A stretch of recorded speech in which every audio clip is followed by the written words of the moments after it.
तो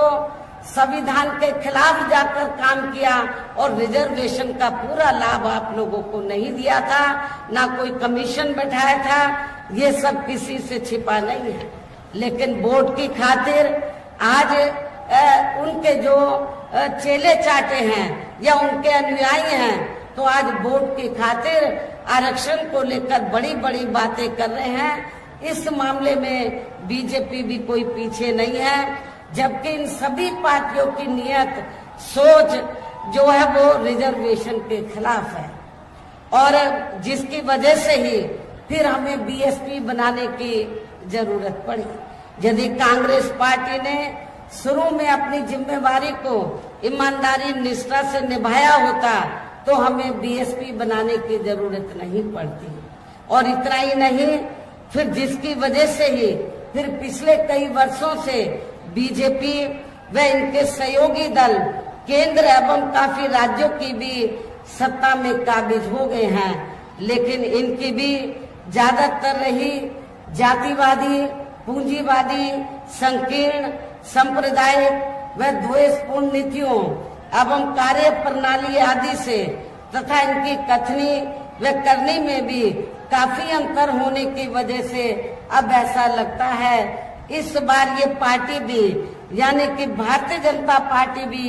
केंद्र की सत्ता में आसानी से वापस आने वाली नहीं है, बशर्ते यदि ये चुनाव इस बार फ्री एंड फेयर होता है तथा आम चर्चा के मुताबिक वोटिंग मशीनों में भी कोई गड़बड़ी आदि नहीं की जाती है। और वैसे भी इस बार चुनाव में इनकी कोई भी पुरानी एवं नई चल रही नाटकबाजी, जुमलेबाजी व गारंटी आदि काम में आने वाली नहीं है, क्योंकि अब देश की जनता काफी हद तक इस बात को समझ चुकी है कि इनकी पार्टी ने अब तक देश के विशेषकर गरीबों, कमजोर तबकों, मध्यम वर्गीय एवं अन्य मेहनतकश लोगों को जो इन्हें अच्छे दिन दिखाने के असंख्य प्रलोभन भरे वायदे किए हैं तथा अनेकों हवाई व कागजी गारंटी आदि भी दी है, तो उनका जमीनी हकीकत में अभी तक भी इन्होंने लगभग 1/4 हिस्सा भी कार्य पूरा नहीं किया है, बल्कि इसके स्थान पर इनका ज्यादातर समय व ताकत भी यहाँ इनके अपने चहेते रहे बड़े बड़े पूंजीपतियों एवं धन्ना सेठों को ही ज्यादा से ज्यादा मालामाल व धनवान आदि बनाने में तथा इन्हें हर स्तर पर छूट देने में व बचाने में ही लगी रही है, जिनके अधिकांश आर्थिक सहयोग से ही ये पार्टी व अन्य पार्टियां भी अपना संगठन चलाती हैं तथा चुनाव आदि भी लड़ाती हैं, जिसका काफी कुछ खुलासा बॉन्ड की आई रिपोर्ट से भी हो जाता है। और इस संबंध में वैसे आप लोगों को ये मालूम है कि अभी कुछ दिन पहले बॉन्ड के संबंध में तो माननीय सुप्रीम कोर्ट ने जो सख्त कदम उठाया और जब रिपोर्ट का खुलासा हुआ, मीडिया में रिपोर्ट छपी, तो उससे ये स्पष्ट हो गया कि इस देश में कांग्रेस, बीजेपी, अन्य सभी विरोधी पार्टियों ने इस देश के बड़े बड़े पूंजीपतियों व धन्ना सेठों से अपनी पार्टी के संगठन को चलाने व चुनाव आदि लड़ाने के लिए बॉन्ड के जरिए अरबों खरबों रुपया इस देश के बड़े बड़े पूंजीपतियों व धन्ना सेठों से लिया है। लेकिन आप लोगों को ये जानकर खुशी होगी कि बहुजन समाज पार्टी ही देश में एकमात्र ऐसी पार्टी है जिसने एक भी रुपया किसी भी बड़े पूंजीपति व धन्ना सेठ से नहीं लिया है। ये रिपोर्ट में उजागर हुआ है। इसलिए हमारी पार्टी हर साल बीएसपी मेंबरशिप के जरिए जन्मदिन के मौके पर थोड़ा थोड़ा धन इकट्ठा करके चुनाव के मौके पर भी थोड़ा थोड़ा आर्थिक सहयोग लेकर संगठन को चलाती है और चुनाव आदि भी लड़ाती है। इसके साथ ही अब ऐसा लगता है कि कांग्रेस पार्टी की तरह ही बीजेपी ने भी केंद्र की तमाम सरकारी जांच एजेंसियों का ज्यादातर राजनीतिकरण ही कर दिया है। इसके अलावा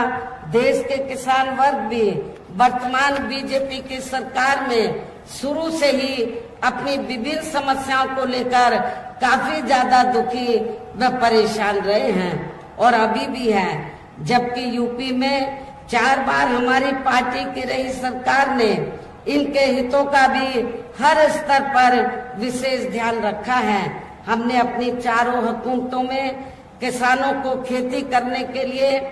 समय से सस्ते साधन उपलब्ध कराए और उनकी फसल का भी उन्हें उचित दाम दिया है। इतना ही नहीं बल्कि केंद्र में पूर्व की रही कांग्रेसी सरकार की तरह ही वर्तमान भाजपा सरकार में भी इनकी जातिवादी हीन सांप्रदायिक एवं पूंजीवादी सोच व नीतियों के चलते ही पूरे देश में सर्व समाज में से खासकर गरीबों, दलितों, आदिवासियों, पिछड़े वर्गों, मुस्लिम एवं अन्य धार्मिक अल्पसंख्यक समाज के लोगों का भी पूर्ण रूप से विकास व उत्थान आदि नहीं हो सका है। और इस संदर्भ में वैसे आप लोगों को ये मालूम है कि पूरे देश में यहाँ दलितों, आदिवासियों एवं अन्य पिछड़े वर्गों का सरकारी नौकरियों में वर्षों से अधूरा पड़ा आरक्षण का कोटा भी अभी तक पूरा नहीं भरा गया है। विशेषकर एससी व एसटी वर्गों के सरकारी कर्मचारियों का पदोन्नति में आरक्षण भी अब काफी हद तक प्रभावहीन ही बना दिया गया है। और खासकर जब समाजवादी पार्टी यहाँ सत्ता में थी तो उस समय तो इनका पदोन्नति में आरक्षण ही समाजवादी पार्टी की सरकार ने बिल्कुल खत्म कर दिया था। साथ ही केंद्र व राज्यों में भी विरोधी पार्टियों की रही सरकारों ने इन सभी वर्गों को प्राइवेट सेक्टर में आरक्षण दिए जाने की व्यवस्था किए बिना ही इनकी सरकारों के ज्यादातर सरकारी कार्य अब प्राइवेट सेक्टर के जरिए ही इनके बड़े बड़े पूंजीपतियों व धन्ना सेठों आदि को ही दिए जाने के कारण अब इनको पूरे देश में आरक्षण का बहुत कम ही लाभ मिल पा रहा है। इसी प्रकार इनका अन्य और मामलों में भी कुछ हर स्तर पर यहाँ काफी ज्यादा खराब व दयनीय बनी हुई है, जिसका काफी कुछ खुलासा सच्चर कमेटी की रिपोर्ट में भी किया गया है। इतना ही नहीं बल्कि पिछले कुछ वर्षों से केंद्र व अधिकांश राज्यों में भी बीजेपी व आरएसएस की सरकारों के चलते हुए अब इनका विकास में उत्थान आदि होना भी काफी हद तक बंदशाही हो गया है। आए दिन इन पर खासकर हिंदुत्व की आड़ में हो रही जुल्म जाति भी यह काफी ज्यादा चरम सीमा पर पहुंच चुकी है। इनके साथ साथ अपर कास्ट समाज में से विशेषकर गरीब लोगों की भी हालत हमें कोई खास अच्छी नजर नहीं आती है। इनकी गलत कृषि नीतियों के कारण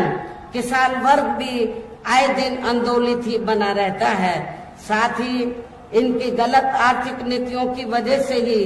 देश की अर्थव्यवस्था पर भी इसका काफी बुरा प्रभाव पड़ा है, जिससे अब विशेषकर छोटे एवं मध्यम वर्गीय व्यापारी वर्ग भी